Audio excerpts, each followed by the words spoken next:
What's going on, guys? It's Cimo. The March 2021 ban list has finally arrived. I actually just woke up and finished eating breakfast, so I apologize. My hair is still a little bit of a wreck, but nonetheless, we have been waiting for this ban list all the way since the 1st of March. March 1st actually fell on a Monday, so it just felt like it made the most sense we were going to get it back then. So we're like 11 days behind, but let's be honest, we don't have any real events going on anyway because of COVID and all that nonsense. However, we have been waiting for this ban list for quite some time. Now, if you missed my ban list predictions, feel free to check them out, but the short version is I really want to see True King of All Calamities banned, although I don't know if that'll happen. I think they might just like limit it because, you know, who knows, it's Konami. I honestly don't think they're gonna hit Cyber Angel Ben 10. I feel like they still want to keep selling Drytron and there's more support in Lightning Overdrive in a couple months, so maybe they'll hit it after that. I'm not too sure. There's a few other things, but that's like the gist of it. Virtual World, Drytron, and Eldritch are like the best decks of the format, so if there's any decks that are going to get hit, it's probably going to be those. So let's go ahead and see what this new ban list has in store,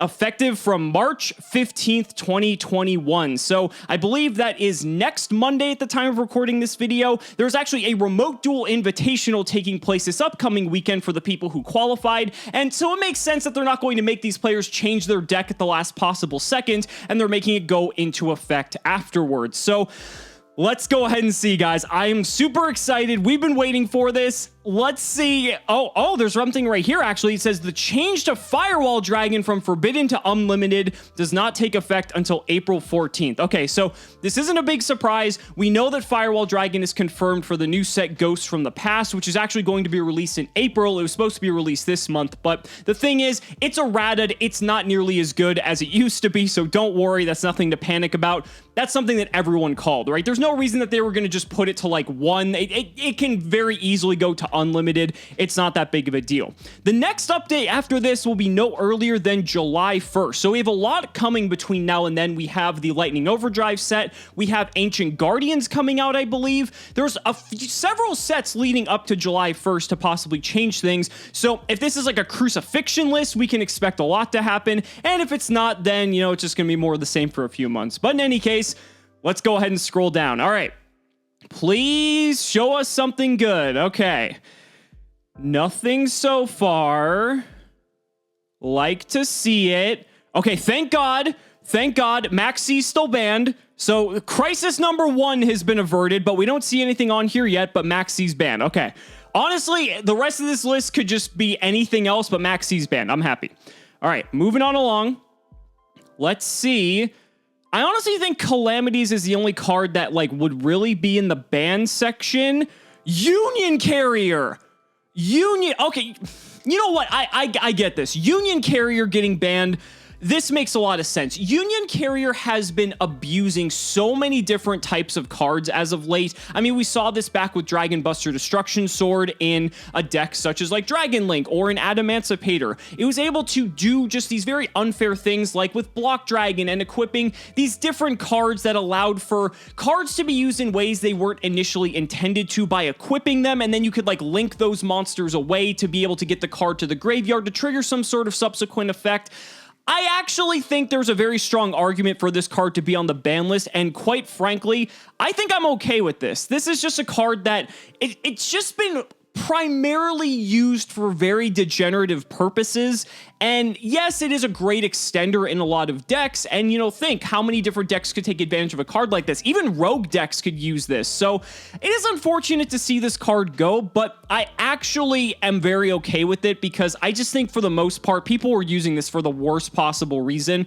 So, okay, cool. I'm not even sure if anyone would have called Union Carrier on their predictions, but I'm perfectly okay with it. All right, moment of truth. We're in the black area. Oh, Zexal got the hammer. Okay, you know what? I'm super happy about this. So Zexal was a card that has been banned in the OCG for a while, and this is I hate this card. And cards that just stop your opponent from playing the game entirely, I just don't think should exist. And Zexal was a card that we were crying out to get banned Probably a few formats ago, I think, is when it got really bad. I think when Numeron Network first was released is when this was like super prolific. I think now it's definitely been on the decline, and you're really only seeing a very few number of decks actually incorporating it. There's like a couple Eldritch variants and Guru variants that are playing the Zexal package, but this card is just garbage. Like, this card, I am so happy to see this gone. I honestly didn't think they were going to hit it because they hadn't hit it up till now for us TCG players, and so in my mind, I thought, well, if they haven't already hit it, maybe they don't have an incentive to. I'm so happy to see this card gone. Fuck Zexal, dude. That card was just so irritating. And there it is, ladies and gentlemen. True King of all calamities is now banned. Rip to all the Virtual World players out there. Let's be honest, Virtual World's probably still playable, but Virtual World, let's be honest, lost its primary win condition in True King of all calamities. This card absolutely is finally time for it to go. This is just one of the most oppressive cards. There is such few points of interaction when it comes to True King of all calamities. The one interesting part of calamities is that it actually spawned one of the slowest like modern control formats in Yu-Gi-Oh history, because people actually relegated to playing more trap heavy decks that didn't lose to calamities. And so I'm almost kind of grateful to calamities in that way, but at the same time, I absolutely despise calamities with a passion. This is just a card that was going to get banned at some point. We remember back in the days of like True King Dinosaur when calamities was just a nightmare, and so I'm really not surprised to see it finally go. I didn't think they were going to do it. I honestly did not think they were going to do it. I thought it was likely, but I thought they were going to maybe think, yeah, Virtual World's still, a pretty decent deck. Let's like limit calamities to limit how impactful it can be. Some players were playing multiples and going like double calamities or like one after another on the subsequent turn. So I'm happy to see this card go. Thank you. Now, the question is, with calamities banned, is Virtual World still going to be a top dog? I don't know. I mean, Virtual World's going to have to think about what its new primary win condition is going to be. The deck's still strong, and maybe people are now going to want to experiment with some of the other cards available in the archetype to be able to actually use some of the Synchro and Xyz monsters that were provided, because otherwise, calamities was just too good. You would just always go to calamities 10 times out of 10. So we'll just have to see. Let's go ahead and scroll on down, though. Super, super good list so far. I mean, it's checking all the problems, right? I mean, at least we've gotten rid of most of what's been problematic in the format. And like I said, I think True King of all calamities was really the only thing that needed to get hit, but Zexal and Union Carrier, honestly, I'll take that as well. I think those are two very strong hits. And that's it. Okay, you know what? I'm happy. There's, like I said, nothing else I really felt like deserved to be hit at the moment. Nothing else has been like overly broken. I think there's arguments for a lot more limitations than anything else. So let's go ahead and move on down to the limits. And I don't think they're going to be limiting any Exodia pieces anytime soon. So let's go ahead and pass those up. Okay, nothing so far. They didn't move Tsuchinoko for the new reptile archetype. Konami, what are you doing? That's so disappointing. Cyber Angel Ben 10. Wow, they did limit it. Okay, I was wrong. I admit it. I honestly did not think that Konami was going to touch Ben 10 simply due to the fact that the archetype's relatively new in the grand scheme of things, and so I thought Konami was going to let Drytron just run rampant for the next several months, and then once July ran around, they were going to say, okay, I think we've let Drytron do its thing, but I guess Ben 10 isn't technically a Drytron card, so maybe that's the way they're looking at it, and this card is highly abusable. This is a card that people have been calling out to get banned for so long. I'm so happy to see it limited. I'm kind of mad that I wasn't right about it, but it's okay. It's okay. So we have Virtual World checked. We have Drytron checked, but to be honest, I think Drytron can still function just fine with a single Ben 10. With the new Magic Key support, I think there's actually some cool things you can do with the deck there as well. So that's neat, but one Ben 10 definitely reduces the consistency of the deck by quite a bit.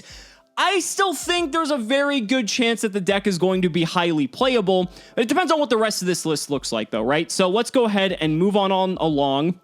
We're already in the spells here, and there's not much else. I feel like this section was bigger before, but maybe I'm wrong. We'll see when we get down to like the unlimits and the semi-limits.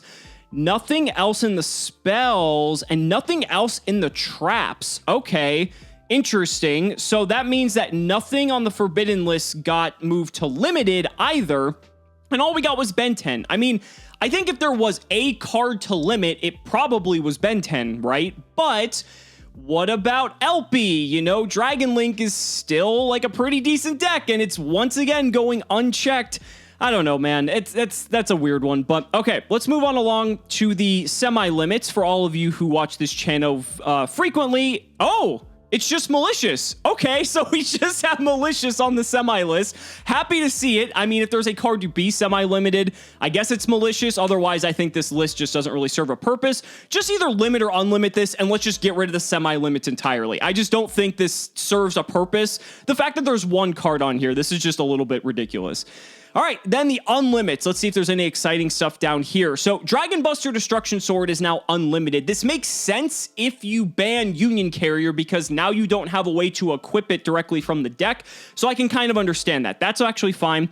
Firewall Dragon is probably next. Oh, it's a big, gigantic, just blue wall here. So yeah, was forbidden. Change takes place effective 14th of April, which is when it's actually released into the game. That makes sense. Otherwise, we would have an entire month where Firewall was unerrated and would just wreak havoc on the game. So thank you for that, Konami. Phantom Knights of Rusty Bardish is now unlimited from limited. They didn't even go to semi-limited with this. I think this makes sense. PK decks haven't really done anything, but 3 Rusty is just like a little bit ridiculous. Even when the card was at 3, I think most players were only playing 1 anyway, so maybe it's a nice boost to Phantom Knights, but I really doubt that multiple Rusty is going to matter.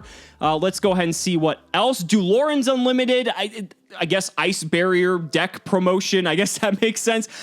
That means, wait, is Duloran errated? I don't even remember, but like no one's going to do anything with Duloran. That's just irrelevant. Ignister Prominence, the Blasting Draco Slayer going to unlimited. I guess that's a nice piece of support for the Pendulum players out there. I don't know if that's super strong. Like, I know Ignister's an incredibly good card, but is that good right now? That's the thing I'm not really too sure of, but that's a cool unlimit, I guess. Rank Up Magic Argent Chaos Force went from forbidden to unlimited. Okay, interesting. We have True King's Return also going to unlimited. This is something that we all saw coming. This was one of the other cards on the semi-forbidden or semi-limited list, excuse me, and now it is at 3. So where do things stand? Well, we hit a few decent cards, and I think people are happy to see those go. How is this going to look in terms of the overall metagame? Well, none of the other decks, aside from Virtual World and Drytron, really got hit, unless you're playing some sort of, you know, Utopic Zexal package in your deck. Primarily speaking, all of the other decks that are around, like Eldritch didn't get hit, Zodiac didn't get hit, Prank Kids didn't get hit. I mean, like, obviously I'm talking about decks that are like the tier 2-ish, you know, roguish category. Burning Abyss is still like able to run rampant. Salamangreat didn't get Mirage Stalio back, which I still think's a bit unfortunate. I think the deck could have really just gotten that and it probably wouldn't have changed anything. Same thing for Orcust Harpor. Why didn't they unban Harpor and just put it to 1? Give Orcust a little bit of a boost. I think this list is actually okay. I think it did what it was supposed to do, and a little bit more, I would say. I think hitting cards like Union Carrier were a bit of a shock, but other than that, it's not like anything ridiculous, right? Like, this isn't like a mass crucifixion list. This isn't like a mass unlimiting list, which is okay. It did the bare minimum. So now the meta is going to have a chance to flesh itself out, right? Because people have to re-engineer Virtual World to figure out if there is a different win condition for this deck, or if True King of All Calamities was really the glue holding everything together. Drytron has to figure out how it's going to do with 1 Ben 10, which I think it'll be fine, and it'll probably still be one of the strongest decks. Eldritch is untouched, which I absolutely love. Same thing goes for any sort of Zodiac variant. Lyrilisk Tri-Brigade is another decent option. Like, there's a lot of decks that did not incur a single hit, and they are free to run rampant now, and it's going to be very interesting to see what happens. Again, we're not going to get another list till July, so we have a lot to look forward to, and we're going to get several new sets that can possibly shake things up. We'll have to see. I think it's a decent list. It could have been better with a few unbannings just to, you know, give some other decks some of their older support, make them a little bit more viable, but at the very least, it did what it was supposed to do. It wasn't like that list we got like a year ago from now, where it like didn't do a single thing except for like 1 change and barely affected the format. But Man, Dragon Link is looking nice, ladies and gentlemen. So that's going to do it for the ban list reaction video. I really hope you guys enjoyed. Let me know down in the comments what you guys think about this ban list. Do you think it was a great one? Do you think it could have been better? Be sure to let me know your thoughts. Thank you so much for watching the video. Be sure to like the video as always. Subscribe to the channel for more amazing Yu-Gi-Oh content. And if you found this video informative, consider supporting me on Patreon for exclusive early one-day access to both the history of Yu-Gi-Oh and the Yu-Gi-Oh progression series. Thanks so much again, and we will see you next time.